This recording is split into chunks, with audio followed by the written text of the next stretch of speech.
Assalamualaikum warahmatullahi wabarakatuh.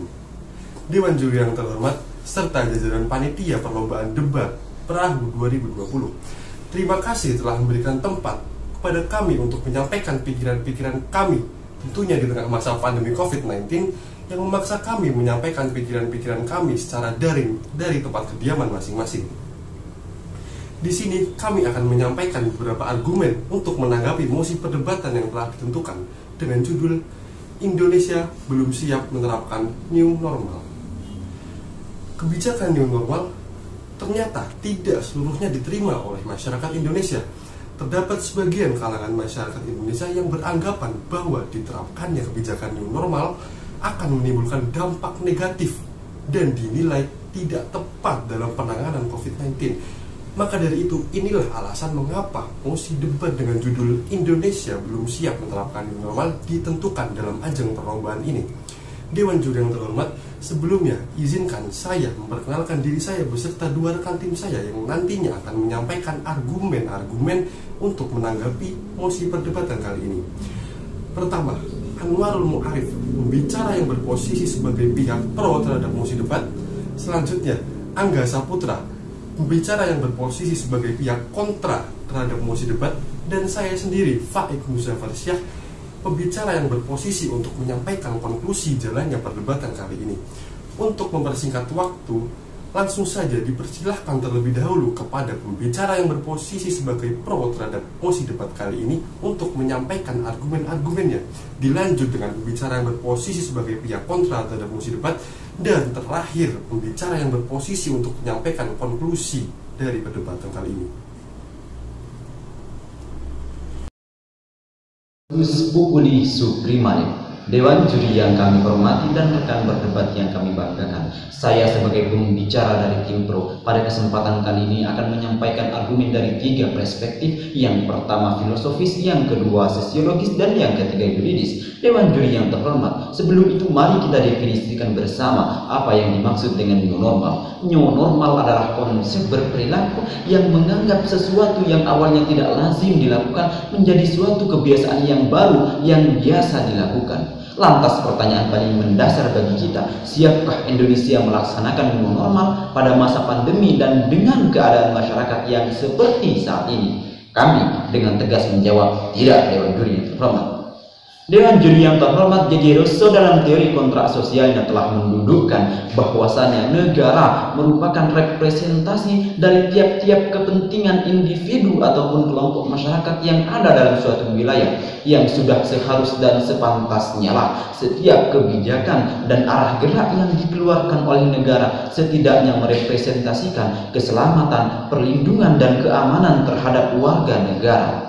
Dewan juri yang terhormat, apabila negara tetap memaksakan untuk menerapkan new normal, maka hal ini tentu bertentangan dengan asas perlindungan dan keselamatan masyarakat. Hal ini bisa kita lihat dari aspek sosiologis kita yang menyatakan kita tidak siap untuk melaksanakan new normal. Parameter itu bisa kita lihat dari tiga aspek. Yang pertama, lemahnya kesadaran dan abainya masyarakat kita terhadap protokol kesehatan yang telah digariskan oleh pemerintah dalam masa pandemi seperti saat ini. Dan yang kedua ialah lemah dan tidak meratanya fasilitas kesehatan di negara kita. Hal ini bisa kita lihat dari data rapid test yang menyatakan pada tanggal 19 Mei kita baru melaksanakan 743 orang per 1 juta. Hal ini berada jauh di bawah Malaysia yang sudah melaksanakan 14.000 orang per 1 juta dan Thailand yang sudah melaksanakan 4.000 orang per 1 juta. Dari aspek yang ketiga, Dewan juri yang terhormat, ialah naiknya angka tren pasien positif di Indonesia. Padahal WHO telah menggariskan bagi negara yang ingin melaksanakan new normal, maka diharuskan untuk terjadinya tren penurunan pasien positif corona dalam 3 pekan berturut-turut. Dewan juri yang terhormat, sedangkan dalam aspek yuridis, pada pasal 11 Undang-Undang Kekarantinaan Masyarakat menggariskan bahwasanya pelaksanaan kekarantinaan harus didasarkan pada ketepatan dan berdasarkan besarnya ancaman. Dan juga pada pasal 2 telah menggariskan bahwasanya kekarantinaan masyarakat setidaknya harus berasaskan perlindungan, keselamatan, dan kepentingan umum.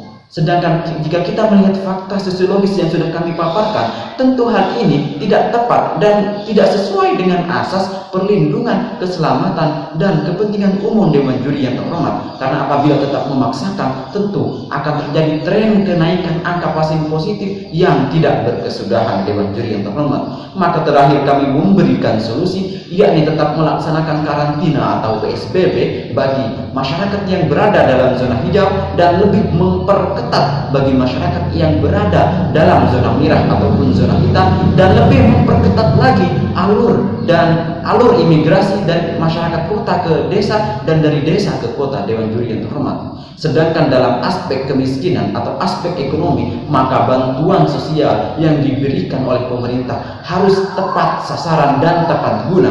Artinya, setidaknya meskipun kita tidak bisa menghapus kemiskinan, maka kita tidak menambah kemiskinan. Hal ini bisa kita lakukan dengan cara memberikan bantuan sosial kepada masyarakat rentan miskin dan masyarakat korban PHK, yang artinya mereka bisa survive dalam masa pandemi ini sehingga mereka tidak jatuh dalam kemiskinan dan kita tidak bisa menambah kemiskinan. Serta alur penyaluran pangan dari desa ke kota dan dari kota ke desa harus tetap tepat dan tertuju Dewan Juri yang terhormat. Itu yang dapat kami sampaikan. Maka dengan tegas kami menjawab, kami tidak setuju dengan penerapan new normal di Indonesia. Terima kasih. Salam kemanusiaan.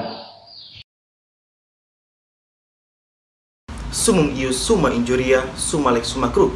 Kepastian hukum tertinggi adalah ketidakadilan tertinggi. Assalamualaikum warahmatullahi wabarakatuh. Saya sebagai pembicara dari tim kontra dalam perdebatan kita kali ini dengan mosi Indonesia belum siap menerapkan new normal. Saya akan menyampaikan argumentasi utama dengan menggunakan dua perspektif. Yang pertama perspektif ekonomi dan yang kedua perspektif yuridis. Sebelum saya menyampaikan argumentasi utama, terlebih dahulu saya akan menjelaskan mengenai pengertian dan konsep dari new normal. New normal adalah kenormalan baru atau kebijakan yang dibuat oleh pemerintah guna mempercepat penanganan COVID-19 di bidang kesehatan, sosial, dan ekonomi. Dalam menjalankan new normal ini, pemerintah mempertimbangkan kesiapan setiap daerah dan hasil riset epidemiologis di wilayah terkait. Karena new normal ini diterapkan di wilayah yang mempunyai R0 atau reproduksi virus kurang dari 1, yang berarti zona hijau. New normal merupakan representasi dari asas proporsionalitas di mana negara mempertimbangkan antara kesehatan dan juga pemulihan ekonomi.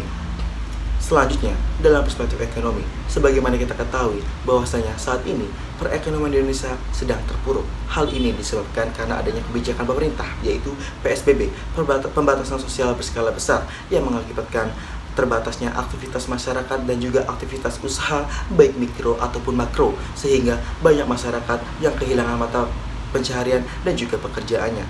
Hal ini menjadi tanggung jawab pemerintah untuk memberikan bantuan, dan untuk bantuan tersebut pemerintah mempunyai hutang negara sebesar 1.439,8 triliun rupiah dan mengakibatkan defisit negara sebesar 42,8% dari tahun sebelumnya. Perekonomian bagi suatu negara sangatlah penting. Kita bisa menganalogikan ekonomi ini seperti air dan ekosistem sawah. Sawah adalah negara, petani adalah pemerintah, padi adalah masyarakat, dan air adalah ekonominya. Tanpa air, maka padi akan mati, petani akan merugi, dan sawah tidak akan berfungsi. Oleh karena itu, new normal harus diterapkan sebagai wujud untuk pemulihan ekonomi di Indonesia ini.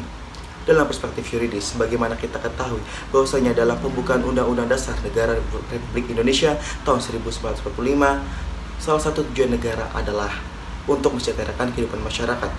Dalam pandemi ini, kesejahteraan masyarakat sedang terancam karena tidak memiliki suatu pekerjaan atau terbatasnya aktivitas masyarakat. Oleh karena itu, Indonesia harus membuat kebijakan untuk memulihkan perekonomian dan mensejahterakan masyarakatnya. Hal ini sudah tertuang dalam pasal 25 Undang-Undang Nomor 11 Tahun 2009 yang menyebutkan bahwa negara bertanggung jawab dalam merumuskan kebijakan untuk mensejahterakan masyarakatnya. New normal merupakan kebijakan yang dibuat oleh pemerintah guna memulihkan perekonomian Indonesia dan mensejahterakan masyarakatnya. Oleh karena itu, saya menawarkan proposal solusi yang sekiranya dapat diterima oleh Dewan Juri yang terhormat dan rekan berpikir saya dari tim pro. Solusi yang saya tawarkan adalah pemerintah membuat regulasi mengenai new normal ini dengan memuat sanksi tegas bagi para pelanggar protokol kesehatan dan juga protokol new normal, dan pemerintah memberikan bantuan kepada masyarakat yang terdampak secara langsung di pandemi COVID-19 ini. agar bantuan pemerintah dapat tepat sasaran dan merata kepada masyarakat yang benar-benar membutuhkan.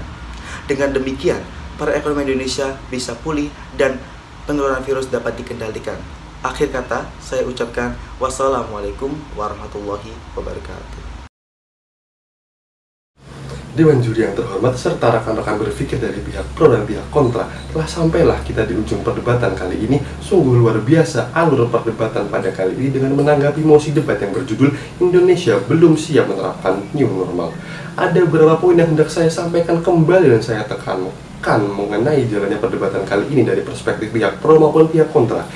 Seperti yang telah diketahui bahwa terdapat sebagian kalangan masyarakat yang tidak setuju atas pemberlakuan kebijakan new normal sebagaimana telah dipaparkan oleh pihak pro yang lebih menekankan kepada kesehatan masyarakat, kebutuhan masyarakat, dan perlindungan masyarakat dibanding keadaan perekonomian Indonesia yang memburuk di masa pandemi COVID-19. Selain itu, kurangnya kesadaran masyarakat akan protokol COVID-19, tidak meratanya fasilitas kesehatan di negara Indonesia, dan peningkatan kasus positif COVID-19 yang cukup signifikan. Hal tersebut menjadikan dasar baik bagi pihak pro untuk menekankan ketidaksiapan pemerintah untuk memperlakukan kebijakan new normal. Selain itu, argumen juga didukung oleh ketentuan yuridis pada pasal 155 ayat 4 dan pasal 2 Undang-Undang Kesehatan Masyarakat. Berlawanan dengan pihak pro, pihak kontra lebih menekankan kepada keadaan perekonomian Indonesia yang memburuk di masa pandemi COVID-19. Pasalnya, kebijakan PSBB telah menyebabkan roda perputaran ekonomi melambat, yang menyebabkan meningkatnya hutang dan defisit negara. Maka dari itu perlu pemerintah untuk memberlakukan kebijakan new normal pada masa pandemi COVID-19. Didukung juga oleh ketentuan yuridis pada pasal 25 Undang-Undang Nomor 11 Tahun 2009 tentang kesejahteraan sosial. Apa gunanya berargumen tanpa adanya solusi Dewan Juri yang terhormat? Maka dari itu, demi terciptanya arah kebijakan pemerintah yang tepat, masing-masing dari pihak pro dan pihak kontra telah menawarkan solusinya. Dari pihak pro menawarkan solusinya dengan memberikan bantuan yang terukur dan tepat terhadap rakyat yang rentan miskin dan rakyat yang terdampak COVID-19 seperti pekerja yang terkena pemutusan hubungan kerja. Selain itu, tetap memberlakukan PSBB dalam zona hijau, memperketat PSBB dalam zona hitam dan merah, dan memperketat alur imigrasi. Sementara itu, pihak kontra turut serta menawarkan solusinya dengan menganjurkan pemerintah untuk menerbitkan regulasi di mana dalamnya terdapat sanksi-sanksi tegas kepada pelanggar protokol COVID-19 dan juga memberikan bantuan kepada keluarga-keluarga yang benar-benar terdampak COVID-19. Pada intinya, diberlakukan atau tidak diberlakukannya kebijakan new normal tidak menutup kemungkinan untuk pemerintah menerbitkan kebijakan yang tepat. Maka dari itu, apapun kebijakan pemerintah jika dilandaskan kepada perlindungan masyarakat dan kemanfaatan bagi masyarakat, maka kebijakan tersebut akan mencapai keberhasilan dalam penanganan COVID-19.